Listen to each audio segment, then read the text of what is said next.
SCERT പുതിയ model question paper ഇറക്കിയിട്ടുണ്ട്. നമ്മുടെ പ്രീവിയസ് ഇയർ ക്വസ്റ്റ്യൻസിനെ വെച്ച് നോക്കുമ്പോൾ ഒരുപാട് ചേഞ്ചസ് എവിടെ വന്നിട്ടുണ്ട്? ഈ മോഡൽ ക്വസ്റ്റ്യൻ പേപ്പറിലുണ്ട്. അപ്പോൾ ഓൾറെഡി നമുക്ക് ടെക്സ്റ്റ് ബുക്ക് എത്താൻ ഒരുപാട് ലേറ്റായി. പുതിയ ടെക്സ്റ്റ് ബുക്കാണ്.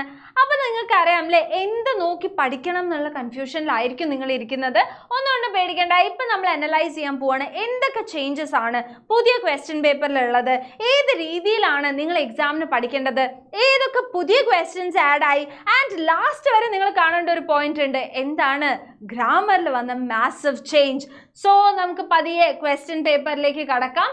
പ്രീവിയസ് ഇയർ ക്വസ്റ്റ്യൻ പേപ്പറിൽ 8ാം ക്ലാസ്സിൻ്റെ പൊതുവെയുള്ള ഓണം എക്സാമിൻ്റെ ക്വസ്റ്റ്യൻ പേപ്പർ നിങ്ങൾ നോക്കുകയാണെങ്കിൽ 40 മാർക്കിൻ്റെ ക്വസ്റ്റ്യൻ പേപ്പർ ആണല്ലേ. അപ്പോൾ ഫസ്റ്റ് ക്വസ്റ്റ്യൻ യൂഷ്വലി എന്താവാറാണ് പതിവ്? നമ്മുടെ റീഡിംഗ് കോംപ്രിഹെൻഷൻ. എന്താണ് റീഡിംഗ് കോംപ്രിഹെൻഷൻ? നമ്മൾ പഠിച്ചിട്ടുള്ള ഏതെങ്കിലും ഒരു ചാപ്റ്ററിന് 1-2 പാരഗ്രാഫ് വന്നിട്ട് അത് ബേസ് ചെയ്തിട്ട് 5 ക്വസ്റ്റ്യൻസ് ഉണ്ടാവാറുണ്ട്. ഓരോ ക്വസ്റ്റ്യനും ഓരോ മാർക്കാണ്. അങ്ങനെ 5 മാർക്കിൻ്റെ ഒരു ക്വസ്റ്റ്യൻ ആയിരുന്നു അത് ഫോളോ ചെയ്തിട്ട് എന്ത് വരാറുണ്ട്? നമ്മുടെ റീഡിംഗ് കോംപ്രിഹെൻഷൻ പോയിട്രി വരാറുണ്ട്. അത് 4 മാർക്കിനാണ് വരാറ്. അപ്പോൾ അതേപോലെ നമ്മൾ പഠിച്ചിട്ടുള്ളൊരു പോയം തരും, അതിന് 4 ക്വസ്റ്റ്യൻസ് വരും. ഓക്കെ, ഇതേ സാധനം നിങ്ങൾക്ക് എവിടെ കാണാൻ പറ്റും? പുതിയ പാറ്റേണിലും കാണാൻ പറ്റും. പക്ഷെ ഒരു ചെറിയൊരു കുട്ടി ചേഞ്ച് ഉണ്ട്. എന്താണത്? നമ്മുടെ റീഡിംഗ് കോംപ്രിഹെൻഷൻ 5 മാർക്കായിരുന്നത് ഇവിടെ വന്നപ്പോൾ എന്തായി? 3 മാർക്കായി. അതിൽ MCQ ക്വസ്റ്റ്യനും ആഡ് ആയിട്ടുണ്ട്. ഓക്കെ, അത് കഴിഞ്ഞ് റീഡിംഗ് പോയിട്രി നിങ്ങൾ നോക്കുകയാണെങ്കിലോ അതും 3 മാർക്കായി. 4 മാർക്ക് ഉണ്ടായിരുന്നത് എന്തായി? 3 മാർക്കായി. ഇനി നിങ്ങൾ നോക്കുക, പ്രീവിയസ് ഇയേഴ്സിൽ നമ്മൾ കണ്ടിരുന്നു റീഡിംഗ് കോംപ്രിഹെൻഷൻ കഴിഞ്ഞാൽ ഒബ്ജക്റ്റീവ് അനാലിസിസ് ഉണ്ടാവാറുണ്ടായിരുന്നു 5 മാർക്കിന്. ഒബ്ജക്റ്റീവ് അനാലിസിസ് എന്ന് പറഞ്ഞാൽ എന്താ? നമുക്കൊരു ടേബിളോ ഒരു ചാർട്ടോ ഒക്കെ തന്നിട്ടുണ്ടാവും. എന്നിട്ട് അത് ബേസ് ചെയ്തിട്ട് നമുക്ക് ഓരോ മാർക്സിന് ക്വസ്റ്റ്യൻ ഉണ്ടാവാറുണ്ട്. അതാണ് ഒബ്ജക്റ്റീവ് അനാലിസിസ് 5 മാർക്കിന്. പക്ഷെ നിങ്ങൾ ഇവിടെ നോക്കുകയാണെങ്കിൽ ഒബ്ജക്റ്റീവ് അനാലിസിസ് എന്തായി?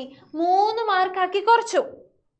ഓക്കെ, അഗൈൻ ചേഞ്ചസ് ഉണ്ട്. നിങ്ങൾ നോക്കാം, പ്രൊഫൈൽ റൈറ്റിംഗ് ഇവിടെ 5 മാർക്ക് ഉണ്ടായിരുന്നു. ആ പ്രൊഫൈൽ റൈറ്റിംഗ് എന്തായി?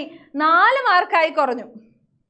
മൂവിങ് ബാക്ക്, ഡിസ്കോഴ്സ് 5 മാർക്കിന് എന്താ? 3 ക്വസ്റ്റ്യൻസ് അല്ലേ. അപ്പോൾ ഡിസ്കോഴ്സ് എന്ന് പറഞ്ഞാൽ എന്താ? നമ്മുടെ ലെറ്റർ റൈറ്റിംഗ്, ഡയറി എൻട്രി ഒക്കെ 5 മാർക്കിന് 3 ക്വസ്റ്റ്യൻസ് ഉണ്ടായിരുന്നത് ഇവിടെ എന്തായി? ഇവിടെ 5 മാർക്കിനുള്ള നമ്മുടെ ഡിസ്കോഴ്സ് 4 മാർക്കായിട്ട് കുറഞ്ഞു. ഓക്കെ, ക്വസ്റ്റ്യൻ്റെ നമ്പർ സെയിം ആണ്, പക്ഷെ 4 മാർക്കായിട്ട് നമ്മുടെ ഡിസ്കോഴ്സ് കുറഞ്ഞു. അഗൈൻ അപ്പം നിങ്ങൾ നോക്കിയാൽ പ്രീവിയസ് ഇയറിനെ വെച്ച് നോക്കുമ്പം ഈ ഇയറിൽ ഒരുപാട് മാർക്സിന് വ്യത്യാസം വരുന്നുണ്ട് അല്ലേ. എല്ലാത്തിനും മാർക്ക് ഇവിടെ എത്തുമ്പോൾ കുറഞ്ഞു വരികയാണ്. എന്തിനാണ്? ഒരു പുതിയ സാധനം വന്നിട്ടുണ്ട്, റീഡിംഗ് കോംപ്രിഹെൻഷൻ അൺസീൻ പ്രോസ്. നിങ്ങൾ ഇതുവരെ സിലബസിൽ പഠിച്ചിട്ടില്ലാത്ത ഒരു പാരഗ്രാഫ് നിങ്ങൾക്ക് തരും. അത് ബേസ് ചെയ്തിട്ട് നിങ്ങൾക്ക് 3 മാർക്കിന് ക്വസ്റ്റ്യൻസ് ചോദിക്കും. ഓക്കെ, യൂഷ്വലി ഇങ്ങനെ അൺസീൻ പാസേജസ് ഈസി ആവാറുണ്ട്. പക്ഷെ നിങ്ങൾ ഇതുവരെ കണ്ടിട്ടില്ലാത്തതായതുകൊണ്ട് നിങ്ങളെ കൺഫ്യൂസ് ചെയ്യാൻ ചാൻസ് ഉള്ള ഒരു ക്വസ്റ്റ്യൻ ആണ് റീഡിംഗ് കോംപ്രിഹെൻഷൻ അൺസീൻ പാസേജ്. വേറൊരു അഡീഷനും കൂടെ നിങ്ങൾ കാണുന്നുണ്ടോ? ഒരു പുതിയ അഡീഷൻ നിങ്ങൾക്ക് ഇതിൽ കാണാൻ പറ്റും. That is paragraph writing from poem. ഒരുപാട് കമൻസിൽ ഞാൻ കണ്ടു, ഒരുപാട് നമ്മൾ ഈ പോയിട്രീനെ പറ്റി ഡിസ്കസ് ചെയ്യുന്ന എല്ലാ വീഡിയോൻ്റെയും താഴെയുണ്ട്, മിസ്സേ പാരഗ്രാഫ് ക്വസ്റ്റ്യൻ ചോദിക്കോ, മിസ്സേ അപ്രിസിയേഷൻ ചോദിക്കുന്നുണ്ട് 4 മാർക്കിന്. ഓക്കെ, 4 മാർക്കിന് പാരഗ്രാഫ് ക്വസ്റ്റ്യൻസ് വരുന്നുണ്ട്. ഇത്തവണ വന്നത് ഏതിൽ നിന്നാണ്? നമ്മുടെ മോഡൽ ക്വസ്റ്റ്യൻ പേപ്പറിൽ വന്നിട്ടുള്ളത് ഷേക്സ്പിയറിന്റെ the 7 ages of man base ചെയ്തിട്ട് പാരഗ്രാഫ് ക്വസ്റ്റ്യൻസ് വരുന്നുണ്ട്. Followed by profile writing 4 mark നമ്മൾ പറഞ്ഞു. ഏറ്റവും വലിയ ചേഞ്ച് 11 മാർക്കിന് ഗ്രാമർ ക്വസ്റ്റ്യൻസ്. അപ്പോൾ നിങ്ങൾ പ്രീവിയസ് ഇയർ നോക്കിയാൽ 6 മാർക്കിന് ചോദിച്ചിരുന്ന ഗ്രാമറാണ്. അപ്പോൾ ഗ്രാമർ ക്വസ്റ്റ്യൻ 11 മാർക്കിന് ചോദിക്കാന്ന് പറഞ്ഞാൽ നിങ്ങൾക്ക് ഫ്രേസൽ വെർബ്സ് ആയിക്കോട്ടെ, അതേപോലെ ഇഡിയംസ് ആയിക്കോട്ടെ, എഡ്ജക്റ്റീവ്സ് ആയിക്കോട്ടെ, ഇഫ് ക്ലോസ് ആയിക്കോട്ടെ, ക്വസ്റ്റ്യൻ ടാഗ് ആയിക്കോട്ടെ, എല്ലാം നിങ്ങൾ ഓർത്തെടുക്കേണ്ട സമയമായിട്ടുണ്ട്. അതൊക്കെ നമുക്ക് എവിടെ കാണാൻ പറ്റും? നമ്മുടെ ക്വസ്റ്റ്യൻ പേപ്പറിൽ കാണാൻ പറ്റും. ഇനി നിങ്ങൾ നമ്മുടെ ഡിസ്കോഴ്സ് നോക്കുകയാണെങ്കിൽ കോൺവെർസേഷൻ നമ്മൾ ചെയ്തിട്ടുള്ളതാണ് അല്ലേ. കോൺവെർസേഷൻ നമുക്ക് അറിയാവുന്ന ഒരു ക്വസ്റ്റ്യൻ ആണ്. പക്ഷെ അവിടെ നേരത്തെ ക്വസ്റ്റ്യൻ പേപ്പർ പോലെ 2-3 ക്വസ്റ്റ്യൻ തന്നിട്ട് ഒരെണ്ണം എഴുതാനല്ല പറയുന്നത്. കോൺവെർസേഷൻ അല്ലെങ്കിൽ ഓൾട്ടർനേറ്റീവ് എൻഡിങ്. പക്ഷേ ഈ ഓൾട്ടർനേറ്റീവ് എൻഡിങ്ങോ അതൊരു പുതിയ ക്വസ്റ്റ്യൻ ആണല്ലേ. നമുക്കൊരു ചാപ്റ്റർ വായിക്കാൻ തന്നിട്ട് അല്ലെങ്കിൽ നമ്മൾ പഠിച്ചിട്ടുള്ളൊരു ചാപ്റ്റർ അതിൻ്റെ എൻഡിങ് നിങ്ങൾക്ക് മാറ്റി എഴുതാനുള്ള ഒരു ക്രിയേറ്റീവ് സ്പേസ് എവിടെ തരുന്നുണ്ട്? ക്വസ്റ്റ്യൻ പേപ്പറിൽ തരുന്നുണ്ട്. That is alternative ending. പിന്നെ നിങ്ങൾ നോക്കുകയാണെങ്കിൽ diary entry versus email question ഉണ്ട്. ഇമെയിൽ നമ്മൾ ഇതിനു മുൻപ് അങ്ങനെ പഠിച്ചിട്ടുള്ളൊരു ഏരിയ അല്ല. യൂഷ്വലി 9ാം ക്ലാസ്സിൽ കാണുന്ന ഒരു സംഭവമാണ്. ഇപ്പം എവിടെയുണ്ട്? 8ാം ക്ലാസ്സിലുണ്ട്. Okay, followed by character sketch, അത് നമ്മൾ പഠിക്കാറുള്ളൊരു കോൺസെപ്റ്റ് ആണ്. അടുത്തതാണ് paragraph describing the picture description. Already picture ഡിസ്ക്രിപ്ഷൻ്റെ കോണ്ടന്റ് വീഡിയോ നമ്മുടെ ചാനലിലുണ്ട്.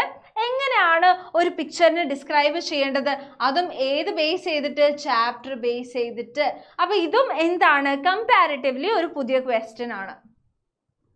ഇനി നിങ്ങൾ നോക്കുകയാണെങ്കിൽ നമ്മുടെ ഗ്രാമറിലും മാസീവ് ചേഞ്ചസ് വന്നിട്ടുണ്ട്. ഞാൻ പറഞ്ഞു 6 മാർക്കിന്റെ ഗ്രാമർ എന്തായി? 11 മാർക്കിന്റെ ആയല്ലേ? അപ്പോൾ ഗ്രാമറിൽ എന്തൊക്കെയാണ്? ഫ്രേസൽ വേർബ്സ് ബേസ് ചെയ്തിട്ട് fill in the blanks question വന്നിട്ടുണ്ട്. പക്ഷെ ഏറ്റവും ഷോക്കിംഗ് ആണ് നമ്മുടെ എഡിറ്റിംഗ് ക്വസ്റ്റ്യൻ. എഡിറ്റിംഗ് ക്വസ്റ്റ്യൻ നിങ്ങൾ 7ാം ക്ലാസ്സിൽ ചെയ്തിട്ടുണ്ടാവും. 8ാം ക്ലാസ്സിൻ്റെ പ്രീവിയസ് ഇയേഴ്സ് നോക്കിയാലും നിങ്ങൾക്ക് എഡിറ്റിംഗ് കാണാം. എഡിറ്റിംഗിൻ്റെ ഒരു പ്രത്യേകത എന്തായിരുന്നു എന്നറിയോ? ഒരു ഫോൾട്ട് നിങ്ങൾ ആ പാരഗ്രാഫിൽ കണ്ടുപിടിക്കുമ്പോൾ, ഒരു ഫോൾട്ട് നിങ്ങൾ കറക്റ്റ് ചെയ്ത് എഴുതുമ്പം നിങ്ങൾക്ക് 1 മാർക്ക് കിട്ടിയിരുന്നത് ഇനി എന്തായിട്ട് കുറയാണ്? അര മാർക്കായിട്ട് കുറയാണ്. ആകെ 2 മാർക്കിനാണ് നിങ്ങൾക്ക് എഡിറ്റിംഗ് വരുന്നത്. കണ്ടോ, ഇത് നിങ്ങൾ മാറ്റി എഴുതി, ഇത്രയും ആൻസേഴ്സ് മാറ്റി എഴുതിയാലും this will only give you 2 marks. Followed by the last question, that is conversation completion.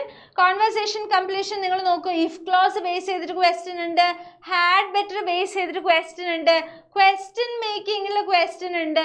അങ്ങനെ ഒരുപാട് ഏരിയ, ഗ്രാമറിൽ ഒരുപാട് ഏരിയ ഈ ഒരു പേജിൽ കവർ ചെയ്യുന്നുണ്ട്.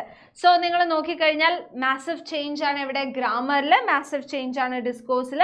പണ്ടത്തെ പോലെ ഏതെങ്കിലും 3 ഡിസ്കോഴ്സ് വരും എന്ന് വിചാരിച്ചാൽ പോരാ.